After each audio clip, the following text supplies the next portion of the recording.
So this is just that little tag video that's going around at the moment. I can't remember who tagged me. I'm sure I was tagged and I've not just made it up. Might have been Scott the Centurion, check him out. Andreas Service Fragrance, go check him out. Or somebody else, I can't remember. Anyway, that's naughty of me. But yeah, it's just a kind of list video of 7 of your favourite fragrance notes and a fragrance for each of them. Now I've done it a bit differently, not as different as Andreas, which was great, and Lizzie Rose and Jones also did it very differently. Mine is different and unique because it's 6 from 6, and I think that was an accident actually, but I'd already kind of done bits of it, so yeah, here's my 6 from 6, enough waffle. First up on the list is tobacco, which is a note I do love, and I do have quite a number of fragrances with the note of tobacco. I suppose I don't really talk about it a lot. I've actually decided to choose a sample of one I've got, and that is Montecristo from Masque, Milano. Now this is like, it's just one of the daddies of tobacco fragrances really. It's got that beautiful, sophisticated kind of cigar, smooth tobacco in it. It's got touches of whiskey, and it's got a kind of boozy touch to it. But it's also got this quite dirty undertone to it, and there's a strong leather. Like I think I described it as sitting in the corner of a pub, getting a bit frisky, you know, having a few drinks. You know what I mean, and that's kind of what it smells like. It's this really grown up, beautiful, dark, sticky tobacco, the boozes, the woods. It's just a very beautiful fragrance, and I'm keeping these very brief, don't need to waffle on. Next up is Lotus, which is a criminally underused note, I think. I presume it's very expensive and very hard to extract the smell of Lotus. Lotus, to me in itself, is a little bit like a water lily kind of feel and smell. Not exactly, obviously, because then that would be water lily. And the two I've tried, Blue Lotus from Tiani Reinfeld and Rising Lotus from April Aromatics, and that's the one I've chose. This is it's a limited edition one, and you have to order it specially. When I am very rich, I will be ordering it specially. It is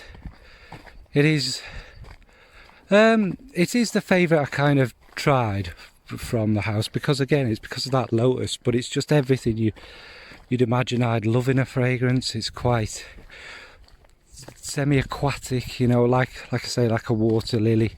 The Lotus is beautiful, and it's very soft, and it's one of them fragrances like you stood in a stream with a cool water and the smell of florals in the air. It's magnificent, and again, I don't understand why Lotus isn't really used. There is a new Issey Miyake one, I believe. No, that uses lilac, so ignore me. Anyway, for Lotus, that is Lotus Rising from April Aromatic. Next up, through of course in no particular order, is one you were all expecting from me, is Tuberose. Now I deliberately left Jasmine out, because again I think we all kind of know that was predictable, and jasmine it is a beautiful note, but a lot of the time it's not used so you can smell just the jasmine. It's probably one of the most common used notes, I suspect. But anyway, Tuberose. What have I picked for Tuberose? Well, actually, Tuberose is quite commonly used in fragrances, and we all know the different types of Tuberose. It can be sweet, indolic, they can be quite white floral smelling, they can be quite sharp. But actually, this was one of the first Tuberose fragrances that I'd try that kind of utilises it in a different way, like a tropical salty water coastal Tuberose, and that is Lilyn from Kajal Perfumes. Again, it's just it is exactly how I've described it. It's like tropical florals on the coast, so you get that sea air mixed in with all the white flowers. The Tuberose is of course the most prominent from all of them, and it does have a bit of that sweetness, it's still there, but it's more a completely like refreshing, cooling breeze.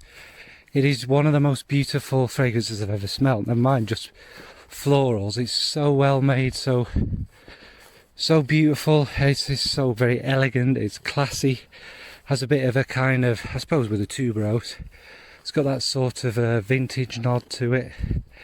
It literally is sitting by the beach in this garden of flowers and supping on a cocktail, just enjoying that cooling sea air, which, I mean, it doesn't look very sunny now, but believe me, it is sweltering here.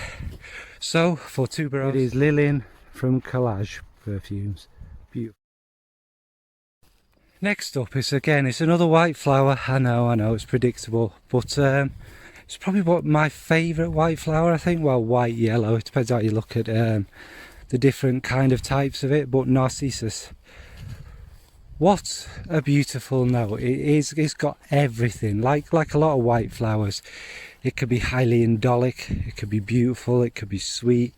Like, obviously, because of in the UK we get a lot of daffodils, you kind of think of it as that soft, sweet, yellow, almost honeyed kind of beautiful nectar. It's just the most beautiful flower, I think, ever, and quite green as well. It can be quite sharp. But anyway, again, I believe it's a very expensive and very hard to extract kind of material, so you don't get it, well, you certainly don't get it naturally in a lot of fragrances. But what I've picked for that is one I'm going to struggle to kind of pronounce. Is Agar, Ahalim, I think, and that's from Deminiche, and the perfumer with that is Ricardo Ramos, and I was lucky enough to try these.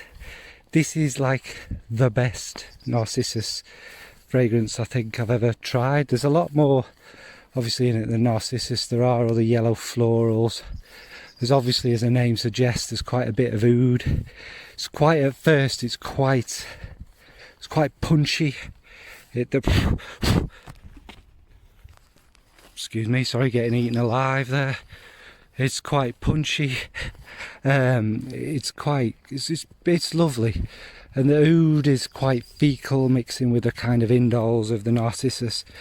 Gorgeous, absolutely gorgeous. But then it unfolds into this mainly beautiful, pretty Narcissus flower smell, along with obviously there's obviously soft other florals in there, you know, there's woods, there's greener notes as well, but it's just this very beautiful smell. Like, again, you're walking through, I don't know if they grow in India, but that's the way I see it. I think it was influenced obviously by trips to India, but walking through these woods where the Agar wood trees are, and smelling that raw smell of oud and all these beautiful florals growing by it. It's just a beautiful fragrance. So for Narcissus, it's Agar Ahalim from Deminiche. The next one is probably the most predictable if you know my tastes, apart from jasmine, and I had to have it in because I just love it, and that's Orange Blossom. Orange Blossom is this kind of, tends to be a kind of thick, sweet white flower. It does have that citric touch. I don't think it's just a name fooling you. I do think it can have that very slight touch of a very sweet orange. Now, Orange Blossom always is a weird one that I absolutely love it so much.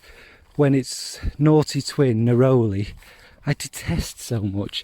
Neroli couldn't be more opposite to Orange Blossom if it tried. It's very sharp, it's very cutting, it's very bitter, it's quite green. Whereas, like I said, the Orange Blossom is very mellow and enveloping and warm and sweet and just lovely. You can't, in fact, Orange Blossom, sometimes it's quite hard to imagine it as a flower because it's literally like the nectar. It's fruity, isn't it? But anyway, what I've picked for that is Sweet Redemption from Kilian. Yeah, there was going to be a Kilian. Well, I've picked Sweet Redemption because it's not love or any of the love flankers or anything like that. I think Sweet Redemption is quite often left out, and I don't know why. It is by far the superior fragrance. that being said, obviously I love. But Sweet Redemption's got this darker side to it. I think anyone who smells it might be quite surprised. You think, oh, this is quite familiar, but then it just gets darker. I think it's got leather, it's got resins in the base, it's a little bit smoky and that. And it just makes that orange blossom, this almost like a dark gothic orange blossom.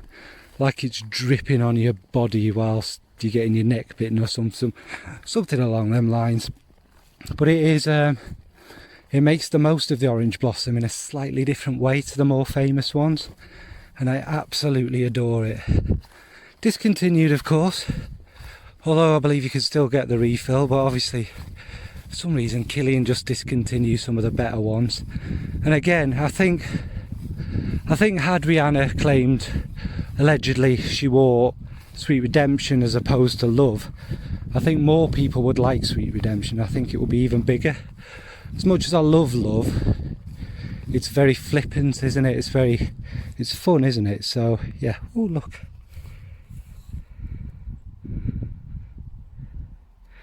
Sorry for that little interlude, a pretty little butterfly. Yes, so for getting completely distracted, Orange Blossom is Sweet Redemption from Kilian. So finally, on my very brief little quick list, quick fire top 6 is Ambrette. Now Ambrette is also called musk mallow, as you probably know, it's a musk. It's obviously a natural musk. It's got no animal product in it, and it's used because of that, because it can go quite animalic. It is quite musky. It's quite noticeable. It to me is like catnip. I absolutely love the stuff. It just adds this whole other dimension to fragrances, I think. It makes them turn from something pleasant into something I want to bury my nose in and nuzzle away at. It's magical. And Ambrette is in a lot of my favourite fragrances. Obviously I'm quite a musky kind of fan. But the one I've picked for it is Powder from PerfumerH. Now the reason I've gone for that one, and not say Rolling in Love and that, is actually Powder is quite not the same as Rolling in Love, but it's the same idea, the same kind of purpose behind it. It's kind of a seductive, musky, nuzzly up fragrance, but the Ambrette in this one, in Powder, there's a bit more of that animalic edge. It's not dirty or anything like that, but it is a little bit more carnal. And I think, well, that's what musks do. They're addictive, they're fixatives as well, but they draw you into a fragrance, don't they? And I believe of all the musks I've ever smelled, I've never smelled deer musk or real musk, but it definitely has that magic to me. It's a little bit more sensual and what have you than like a white musk. But anyway, for Ambrette I picked Powder from PerfumerH. Right, thanks. So that's the end of the video. What about you? What will be your top 7? Are they all quite similar notes? Obviously everyone joked that mine would all be white florals. Maybe they would, but that's kind of what we go for. We can't help it, can we? But there's always a note that always surprises you, I think. So yeah, it was quite brief for me, but I'm trying to keep them shorter nowadays. That's not to say they won't get much longer, and hopefully in here again I've mentioned some fragrances that aren't talked about too often. Right, anyway, enough waffle. Thanks, bye.